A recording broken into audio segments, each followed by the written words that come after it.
После перехода от PES и eFootball в проекте от Konami изменилось многое, а в частности подход самих разработчиков к своему детищу. Так называемая концепция нового проекта под руководством Сейтаро Кимуры включала в себя два основных аспекта, а именно бесплатность игры и кроссплатформенность, что позволяло играть в нее со всех устройств, стирая всевозможные рамки.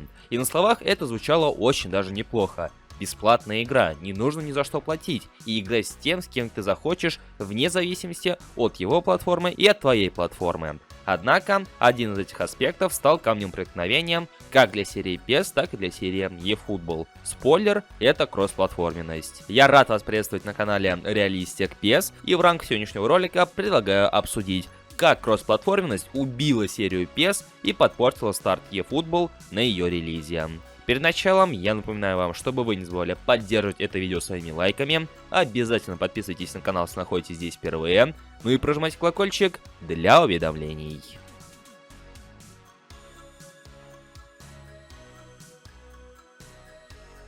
Уже почти год прошел с того момента, как Konami объявили, что вместо PES у нас теперь будет серия eFootball, которая переходит от платной основы на бесплатную, так сказать, free-to-play. Признаться честно, это как будто было вчера, и я помню до сих пор, как это все происходило. Я помню свои впечатления. И что тогда, что сейчас, я не в восторге от этой модели игры, но что поделать. Как и было упомянуто в начале ролика, у eFootball появилась новая концепция, которая заключалась в возможности игры для всех платформ. Вне зависимости, играете вы на ПК, мобилках, консолях нового поколения или же старого. Именно поэтому, чтобы сделать игру максимально доступной, ну и в том числе, чтобы срубить побольше донатов, Konami решили сделать свое детище кроссплатформенным. К тому же, учитывая, что кроссплатформенность — это тенденция последних нескольких лет, и большинство подобных игр-сервисов, наподобие Fortnite, PUBG и других, выходят именно что кроссплатформенными.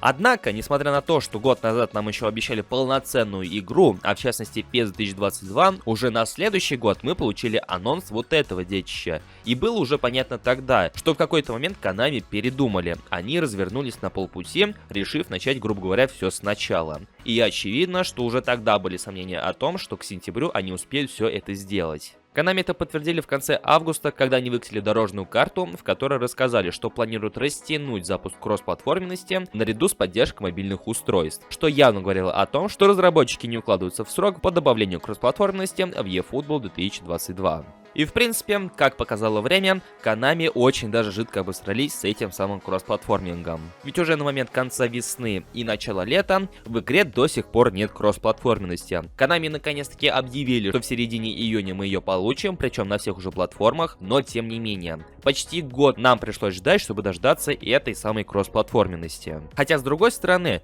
кроссплатформенность для футбольного симулятора это вещь достаточно непростая, учитывая, что на каждой из платформ физика игры ощущается и чувствуется по-разному, несмотря на то, что все версии игры работают на одном и том же движке. Вся разница в мощностях, в графике, в анимациях и тому подобному. И в принципе при желании это можно все откатить так, чтобы это работало одинаково на всех платформах. Однако встает вопрос качества.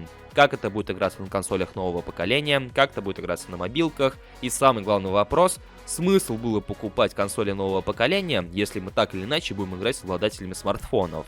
Поэтому в вопросе кроссплатформенности для Konami предстоит очень много работы. И неудивительно, что разработка и отладка кроссплатформенности заняла целый год, а того и больше.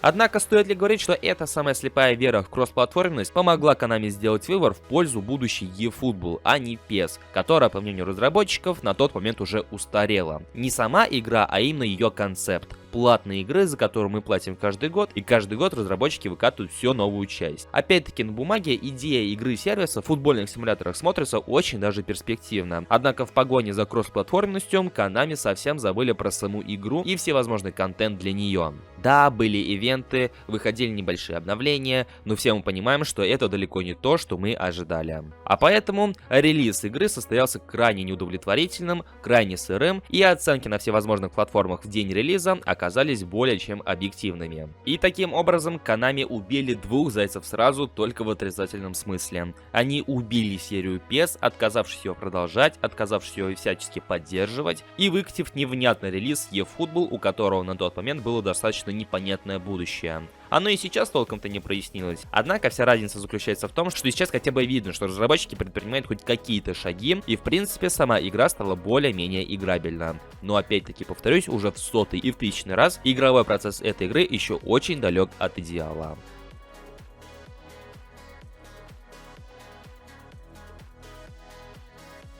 Ну а что думаете вы, дорогие друзья? Как вы считаете, как сильно повлияла кроссплатформенность на провал eFootball на старте и на смерть серии PES до анонса eFootball? Обязательно поделитесь в комментариях под этим роликом. Помимо комментариев, не забывайте поддерживать это видео своими лайками, друзья, поскольку именно ваша активность в виде лайков и комментариев способствует продвижению роликов самим ютубом. Подписывайтесь на этот канал, если находитесь здесь впервые, ну и прожимайте колокольчик, чтобы не пропустить следующие ролики на нашем канале. У меня на сегодня все, и я всех благодарю за просмотр этого ролика. Всем удачи, дорогие друзья, и до скорых встреч!